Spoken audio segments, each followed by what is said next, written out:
Welcome back, friends. So we finally got some nice spring weather without it being too windy.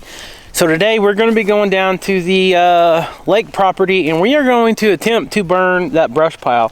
Now, I've burned a lot of brush piles, but every time I do it, it makes me super nervous, especially when there's other houses and stuff around. It's just, fires can be very dangerous when they get out of hand, and with our winds that we usually have around here, it's usually scary. So I try to pick a day like today where it's not too crazy, and the wind is actually pushing in the direction of the lake. So even if it did get away, it should just go to the water. So we're gonna try to go down there here in just a little bit, but first things first, we got to give Miss Cora her medicine. And look at these goats. So we had the storm come in the other day, and this limb was already kind of hanging down, but the storm finished the job, and you can see who benefited from that. And I don't know where my dogs are. They're usually, oh, Cora's right there on the, she's right there on top of that pile. That's her spot. That is the Queen's throne, right, Cora girl? Cora, I see you. Oh, here comes Mr. Leesky sneaking around. Come here, I got some cheese for you guys. Hey, Daryl, what you doing, buddy? You guys see little Daryl over there by his brother? Little Daryl's on the very right. What are you doing, little Daryl? He stood up and said, oh, here are my people. Oh, the whole crew's out here. Got Skeeter, Smeagol, Cora, and Leesky. All right, Cora, you got 2 more days of medicine, today and tomorrow. Yeah, what are you doing, Mr. Smeagol man? All right, so I'll come back and I'll feed you guys here in a little bit. I got some stuff to do away from the farm, so Smeagol's loving on Smeagol, or Cora's loving on Mr. Smeagol there. But guys, she's still doing good. She's not been limping anymore. So we're continuing praying that this medicine works, and she just had like a bruise or something, and hopefully she's all better, but time will tell. And even if she gets done taking the medicine and she still starts limping, it still could take more time for her to heal. So that's just something that we got to continue to watch. So I have already got the tractor loaded on the trailer, and our lake property is just a little bit over a mile away from where we live, so it's not a long haul. So I'm going to be bringing you guys down there with me. It's probably going to be a little bit of a boring video. It's going to be a little bit of a before and after type deal, and I don't even know how much after, because this brush pile is so big. It's a huge brush pile. I just been, every time we go down there, we pick up or we clean up, and we just keep adding to it. And in the next video, we could possibly have some duck eggs. You guys have been asking, hey, have you candled those duck eggs yet? I did candle them, and I forgot to video it. I didn't put in a video, but I think we ended up with like 14 out of the 16 duck eggs. Like 14 of them were actually fertile and developed, so we could possibly have like 14 Cayuga duck eggs hatch within the next couple of days. And we had 3 geese eggs. Unfortunately, none of them developed, so I had to throw them out. But stay tuned if you guys like them baby ducks. We're gonna have a bunch of them.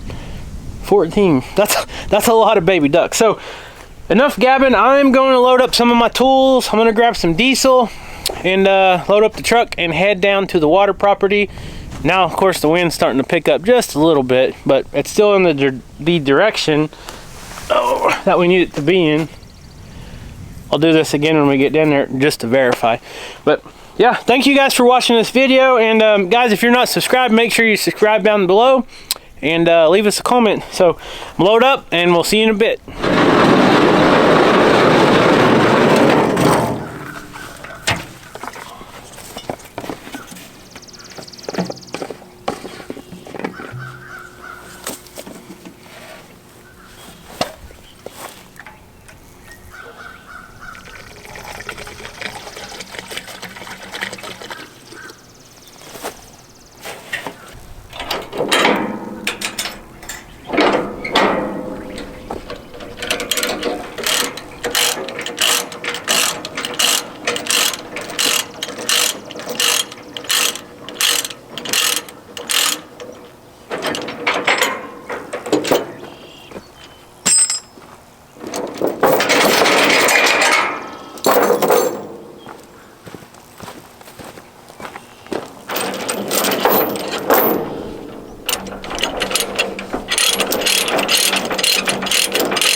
Okay, so you guys seen me light the fire, and most of it's burned down now.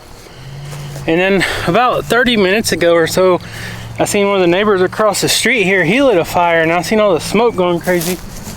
And just heard sirens, so I grabbed the camera. And Rachel and Mom and Dad came down here just to check on me. It wasn't from my fire. That the neighbor lit something on fire, and I guess his grass got carried away. But I'm gonna come down here and show you how far we've got on our fire, and I'm gonna have to go help them here in a second. I'm gonna wait and see what this fire department does. I hear more sirens coming, but thankfully it wasn't from my fire. And like I said before the video, I always am leery about this stuff. And if you guys, I don't know if you guys seen very much of it as I was burning this. I just kind of set the camera up, and thankfully I brought that DeWalt leaf blower because this grass kept catching on fire just right outside the fire ring. And what I did is I took that leaf blower and I just blow it out. And so I went around the whole thing with the leaf blower and started blowing all the like leaves and the dry grass and stuff back this way. And you can see where it kind of tried to get away from me, but thankfully it didn't. All this old sage grass catches really fast, but I cut it off just in time. So I don't know if you guys can see that or not, but he's got some flames way back there behind his house. That's not good. But they called the fire department in time, I think. So I think that's just a pasture. There's no structures or nothing on fire.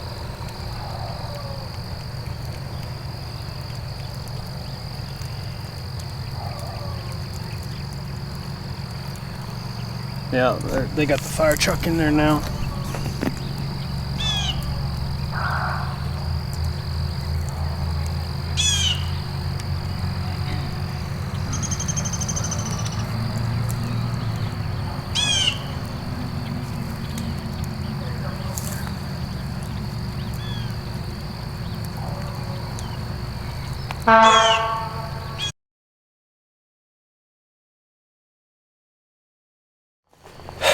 Okay, sorry about that. When all the fire trucks come, we decided we better go over there and see if they needed any help. Luckily, they got here quick and they got it put out quickly. They brought a brush truck and they just sprayed it out. But unfortunately, the neighbors, they did lose a couple of kayaks they had in their yard. They just melted. But that's why I am super scared about starting fires. I mean, even though when you got a tractor and big equipment and stuff, if that stuff gets in this dry grass like that, you're in trouble. It just takes a little bit of wind, because the main source of fuel for a fire is oxygen, and whenever it's windy or anything, it gives it a little bit more oxygen and it will just spread, and then the wind blows the flames and all that stuff. So it's scary, and there's houses and stuff around here. So, but thankfully no one got hurt, no structures burned down or nothing like that. And my fire is almost done. I got most of those big logs done. I just keep going back with the tractor, and I back up to the fire and push them all up. There's one big pecan tree in there. It is on the very right side right there. You guys can see it.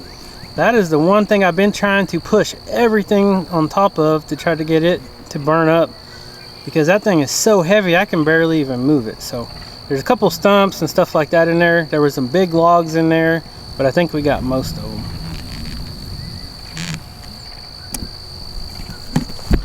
So anyways, I gotta try to wrap this up and get home. I still gotta go feed, and it's getting late into the evening now. So I've been down here a couple hours. That thing burnt way faster than I ever expected it. You guys seen, as soon as I lit it, it was just so dry that it just went up like a Christmas tree. And it was super, super hot. I couldn't even get close enough to reach out. The backhoe will reach at 14 foot out. And even doing that, it felt like it was just melting my face. So I had to be really careful. So anyways, guys, I'm gonna get off here. I know this is a little different video, a little shorter video. And hopefully you guys didn't mind. If you're not subscribed, subscribe. Leave a comment, like this video, and we'll see you next time.